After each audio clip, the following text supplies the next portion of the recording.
Hello there, guys. Welcome, welcome. I know I'm here a little bit early. You have to excuse me. I'm just a little off today. I had an allergic reaction the other day, and my face swelled up. So now, like, my face is peeling today. It's really weird. So I feel really uncomfortable.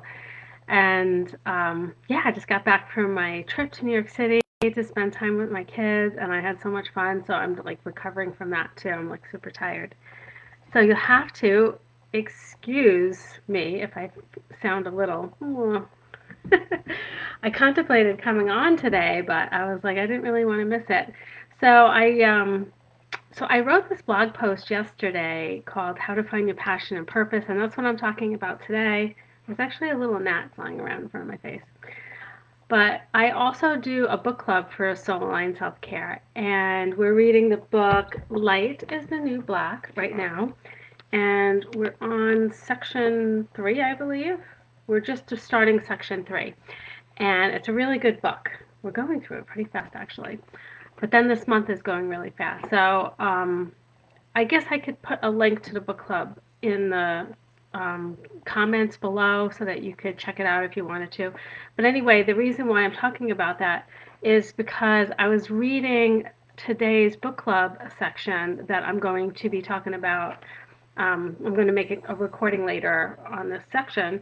And the beginning had so much to do. It was like so aligned with what I'm talking about today. So I just want to start out by reading that. But before I get started, I wanted to share with you, I'm going to be doing a workshop at the end of December. It's after Christmas, but before New Year's, and it's a goal dream planning workshop. And to put it quite simply, we're going to kind of like go over the past year and celebrate and acknowledge that year and talk about things that happen and stuff like that. And then we're going to set big goals and dreams. We're going to have so much fun with that. And then we're going to talk about how to handle any limiting beliefs that come up, any blocks that you might have, any negative self-talk. And you're going to come away with a plan for the new year, like a specific plan with actual action steps. We're going to do a vision board, which is like one of my favorite things to do. So it's going to be a lot of fun. There's going to be a lot of little special little fun activities that we're going to do too. So it's going to be over 3 days. I believe it's the 27th, 28th, 29th, and I'll put a link below. And if you're watching this on YouTube, I'll put a link in the show notes for you so that you can sign up. It's completely free. I'm going to be doing it right in this group, which is really cool. But you still have to sign up because you have to be able to get the emails and the workbooks that I'm going to be doing. Okay, that's it. As you can see, I'm exhausted. I think I look exhausted too. So I just want to, like I said, get started by reading this part in the book, and you'll know what I'm talking about when I get into the live today of how much this has in common what I'm talking about. So the book is called, once again, Light is the New Black. I don't know if you can see if I'm putting it in the right place, by Rebecca Campbell. I'm just going to hold it there for a second. But it's a great book. I'm liking it so far. So this paragraph is called Your Soul is Always Calling. You're never too old to answer your calling, and it can never be too late. For the truth of the matter is that your soul is always calling. It was calling yesterday, it is calling today, and it is calling next week.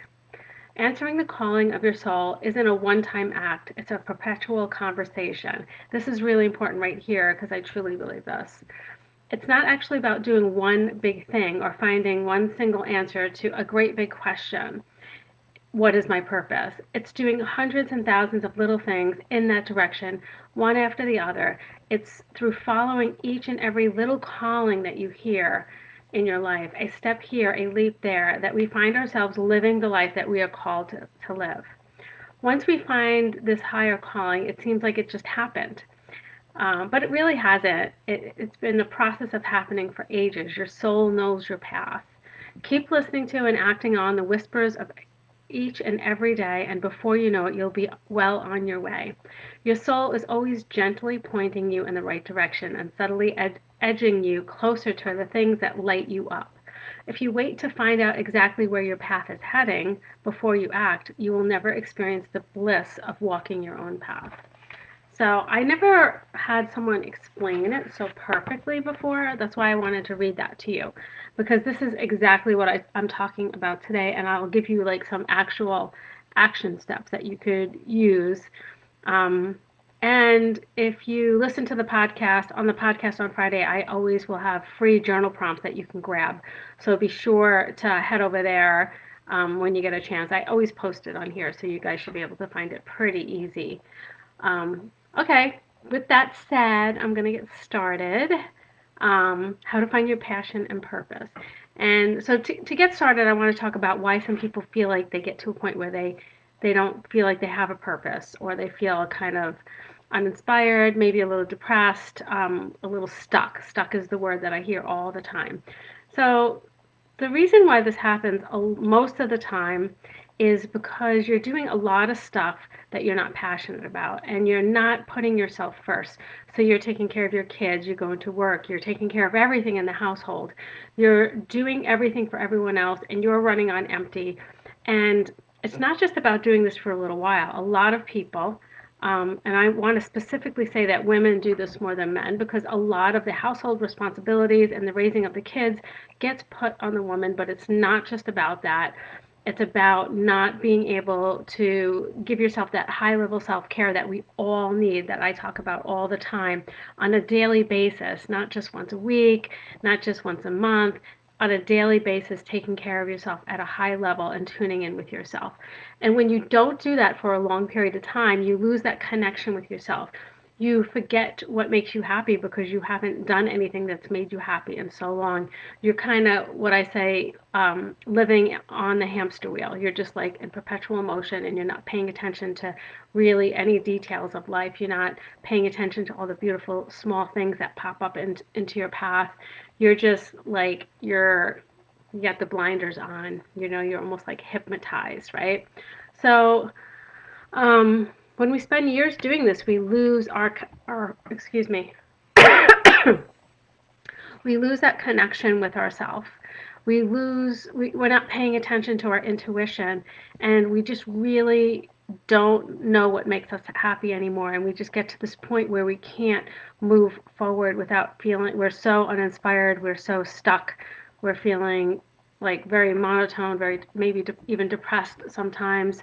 Um, so you wake up one day and you're like, what am I doing? What's my purpose? Why am I here? I have nothing to look forward to.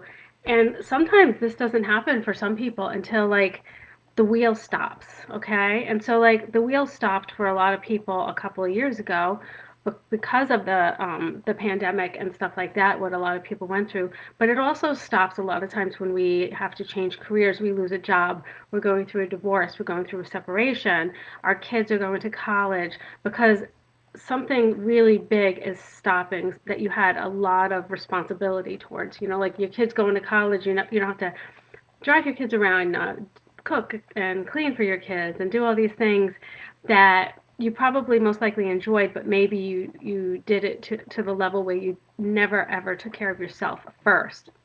Okay. And so that's what really causes us to feel stuck sometimes. We're just kind of almost being called out by our life. And so, what I'm talking about today is a way that you can help yourself get unstuck and start to feel that inspiration. And like Rebecca Campbell talked about in the book, um, she talked about it's not just one big thing, it's all these little things. And this fits perfectly into this. So, I'm going to give you some of the action steps that you could journal out. So, these are definitely journaling activities, very strong journaling activities. Um, so I want you to write out, and if you need like this actual live in a written form, the blog post that I posted yesterday is basically the written form, and it writes out all these action steps. So you don't even have to take notes right now. So you're going to write down things, excuse me, that brought you joy in the different stages of your life, things that made you super happy, anything that you can remember. So you're going to be moving through like your elementary years. I want you to go as far back as you can remember, write everything down that you can think of.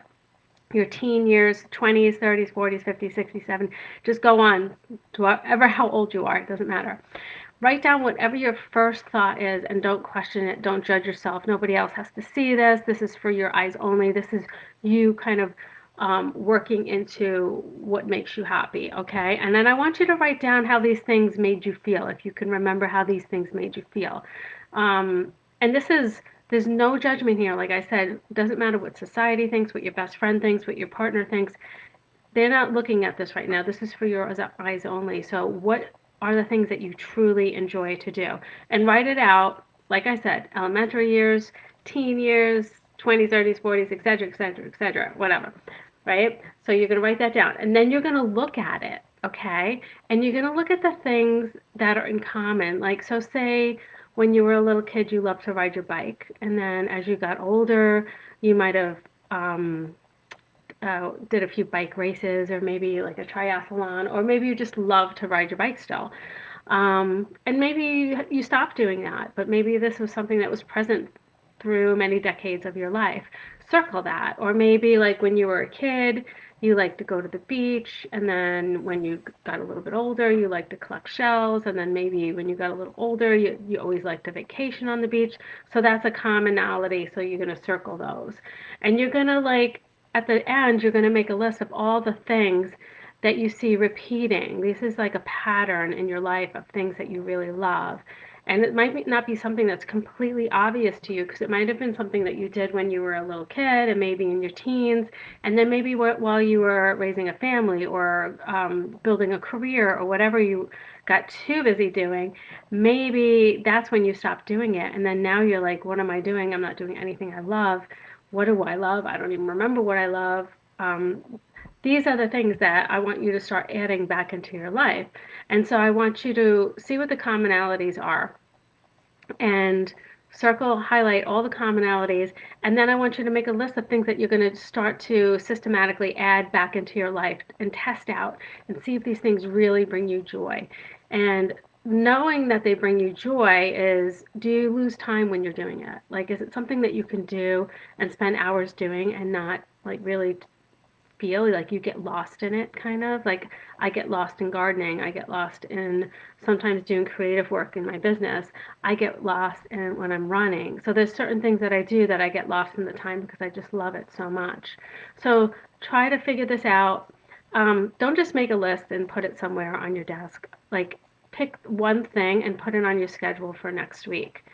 um, so, actions that you can take. Okay, so here's the list that I made. Make a new list of things that you're willing to try again. Add one thing per week to your schedule.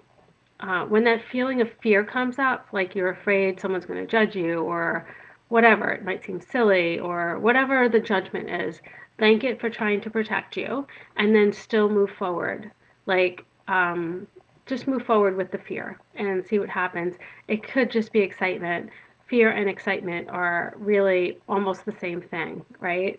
And trying to figure out whether it's excitement or generally something you should be afraid of. So, like, going to the beach shouldn't be something you're generally afraid of. Like, riding your bike again shouldn't be something that you should generally be afraid of. So it might just be excitement and maybe just like some little insecurities that are popping up, right? So definitely add one each week. Remind yourself that this is a commitment to yourself.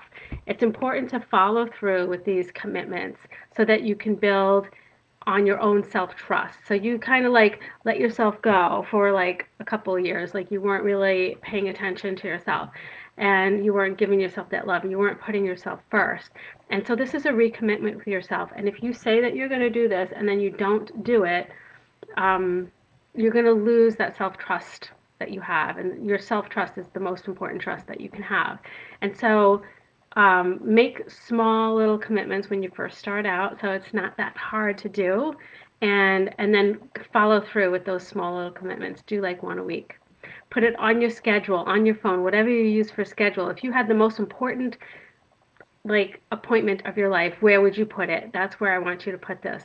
Because even though society does not label your happiness as the most important thing, that is the most important thing in your life, okay? And if you're feeling stuck right now, then you need to make it a priority. This is very important.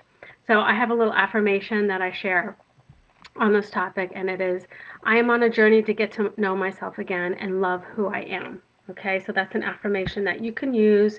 You could say it in the mirror. You could do whatever helps you. You could write it out in your journal. Just use it. Um, Tips. Okay, make a point to look at this list at least every day to remind yourself to add joy to every day. And to make it easier, put it on a sticky note, put it on the refrigerator, write your list there, and like put it on your bathroom mirror, in your closet where you get dressed, wherever that might be. That's where you put it. Okay. So we're going to move forward here. Some of the things that we talked about in the last step, revisiting what brings you that joy, are the things that really make you feel lit up inside. That feeling that as if you're in flow that I talked about, where you lose time. It might pass quickly or it might pass super slow. But however, whatever happens, you feel amazing while you're doing it, almost like you feel nothing. You're just kind of like in that flow. Um, and it could be something simple like maybe painting, watercolor. It could be something more complicated like volunteering for an organization. It could be anything. Like everybody's different. Either way, it lights you up inside. Okay, so figuring out how these things make you feel is so important. Um, these are the things that you need to focus on. You need to spend the majority of your time on. So when you're looking at these things and you look at your life and you say, I'm not doing any of these things, then you need to start shifting your life a little bit. Now, I know that we all have responsibilities and jobs and we have to make money, we have to take care of kids and loved ones. But you need to take care of yourself first because you can't do all that stuff at a high level. You can't put your best self into the world if you're running on empty. And the longer you run on empty, the more uh, the more you'll be in a state of dis-ease if you do that to yourself, if that makes sense. You're going to bring yourself to the point where you don't feel good, you're not going to function as well as you used to. There's only so long that you could run around with an empty cup, okay? So the next step is to create more space for yourself, to be aware of all the energy suckers because like I said, I want you to start doing these things, all right? So let's create space for those things. Um, Remove all the energy suckers, the people that make you feel crappy, the energy vampires, the people that make you feel anxious and tired. Remove or mitigate these from your life immediately. I don't know about you, but I have no time for this. I just don't have any time for this anymore. As a matter of fact, time is my most valuable resource at this point in my life. Um, so what we're going to do is you're either going to ditch it, you're going to delegate it, or you're going to do it. If it's not a hell yes, then it's a no, right? So make a list of all the people and situations that you think are energy vampires. And yes, the people that you love can be on this list. And no, I'm not saying you have to get rid of these people. I'm saying that maybe you just need to set some boundaries, okay? So don't like get all mad at me and say that I'm trying to ruin your life. No, you don't have to remove. There are certain people that might need to be removed from your life. I've definitely had to do this, but more often than not, you just need to set clear boundaries and learn to maintain them. All right. So you made this list. All right. Now on a piece of paper, create 3 columns, and this is definitely going to be a freebie on the podcast this week. So I'm going to do a podcast on the same topic, and you can grab the freebies with the link in the show notes. Okay. But anyway, I call it the not to do list, I think. Is that what I call it? I can't remember. Anyway, I think it's called the not to do list instead of the to do list. And on there, you're going to make 3 columns. You could just make this, really. The first column is going to be ditch, the second is going to be delegate, and the third is going to be do. Okay, now you're going to put each of these energy suckers in one of these columns. Okay, now, so like the person, like the one that people have the most trouble with is energy sucking people in their life. That energy sucking person might be somebody at work that they have to deal with on a daily basis. So this is where the boundaries comes in. So you're going to put that in, like, you can either put it in delegate or do, okay? Because you can't ditch it, right? It's impossible. You can't ditch your parents. Well, you can ditch your parents. You can ditch people. It's highly unlikely that that's something you want to do. So you can either put it in delegate or do, and that's where we're going to talk about a little bit of boundaries. Actually, I'm going to be talking about boundaries next week. So if this is a thing for you, then you should definitely watch next week. All right, so you're going to put each of those things in a column. Okay, so delegate. Let's talk about delegate because delegate's a big thing, and I'm just going to openly say that I've always had a trouble delegating because I want things done a certain way and I'm a little bit of a perfectionist.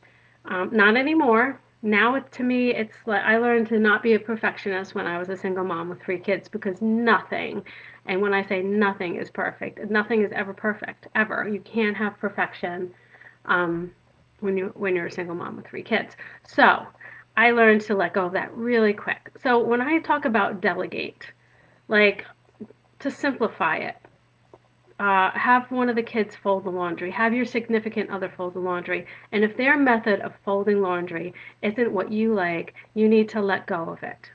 Okay? These are the things that will be done and they'll be put the towel will be folded, it'll be put in the closet and it might not look perfect, but who gives a shit because you don't have to do it. Okay? Delegate. Learn to delegate things that work. Learn to like what's your responsibility? Like maybe revisit your responsibilities at work. What is your job description? If you're doing a bunch of things that aren't in your job description, how can you delegate that? Are you in a position to delegate some of that work to another person that you work with? Okay. Is there too much being put on you?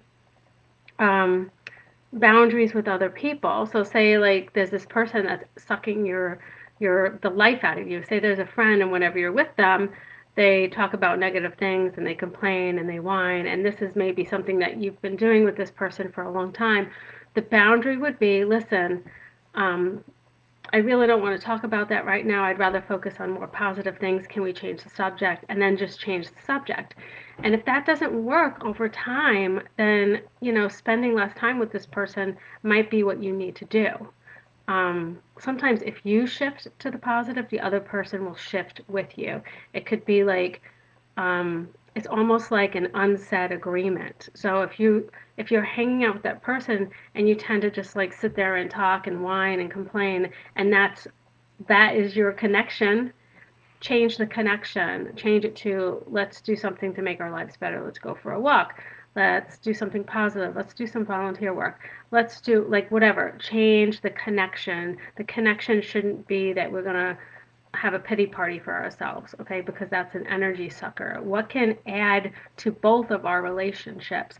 If this person has been in your life for ages and they've always been negative, like some people have parents like this or family members, you might remove yourself from having conversations with this person. I have a person like this in my family.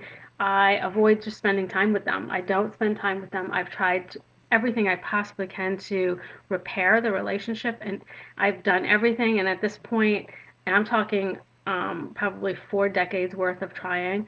Um, so now I've just removed this person. I still have to see them in some places in my life, but I don't share a conversation with them. I'm pleasant to them. I say hi. That's it. That's it. I've removed them.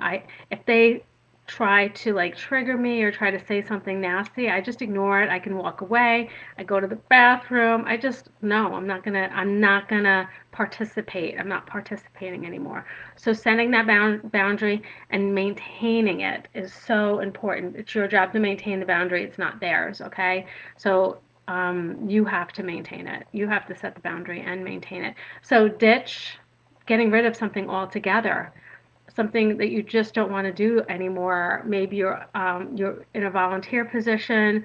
Um, Something I used to hate doing was the PTA. I just never enjoyed it. I didn't do it very long. I ditched that really freaking quick before I even learned to have boundaries. But like I didn't like spending time with the people. I didn't think they were friendly. I didn't think they were kind. Not my PTA at least, PTA at least. So belonging on these committees, do you bring a lot to the table? Does it bring a lot of joy into your life? If it doesn't, ditch it. Like I'm on the board right now for um, a, a 501c community volunteer thing. I'm on the board, and I've been on the board maybe for a year or so, and I don't like it. I don't like a lot of the people, so I'm actually going to resign from the board. It's very negative. The people are very negative, so I don't like it. It just feels like, and I don't feel like I get a lot done on the board myself. There's a lot of politics involved, so that's something I'm going to be ditching in the new year. So these are the things that you have to look at in your life. And when you ditch these things, or you delegate them, or you set these boundaries, this creates a lot of space in your life. Think about the things. Like after you make this list, I want you to look at all of the things on this list. If you could either remove, delegate, or and mitigate, like meaning set boundaries to create space, how much space would be created? And how much time would you have for yourself to spend time doing more of the things that you love? And when you spend the time doing these things that you love, it's not just selfish because it makes you a better person, it makes you happier. The happier you are, the better you feel, the more rest that you get, the better you put yourself into the world, the better mother, friend, partner you are, right? So that's why this is important. All right. So affirmation. I control the energy that enters into my space and I protect it like my life depends on it because it does. My life is filled with positive energy. Okay, so you control what you let in, all right? And if you're letting something in that you don't like, the only person that's doing that is you, okay? So you setting boundaries is tough. I'm not going to say it's easy. Setting boundaries is very tough. Um, Delegation can be tough. Trust me. Like I am a I had so much trouble letting go of perfection. Like my definition of perfection of doing certain things, it was really hard for me to delegate. So delegating is practiced, I think. You do little pieces here and there and build from that. Just amazing how much space you could create for yourself if you could have somebody else do the dishes after you make dinner, if you have somebody having a meal delivery service 3 days a week so you don't have to cook, having someone clean your house maybe just once a month. Okay, so I understand if you don't have the money to do this. I've totally been there. So, so do other little things. Have somebody else in the family prepare something. Like even if your kid can make sandwiches one night, like it would be actually probably a lot of fun for the other person and very enjoyable for you, right? So start delegating these things. Start creating the space for yourself. When you create the space for yourself, you can go back to step one where I talked about these things and add these things into your life more easily because you have that space.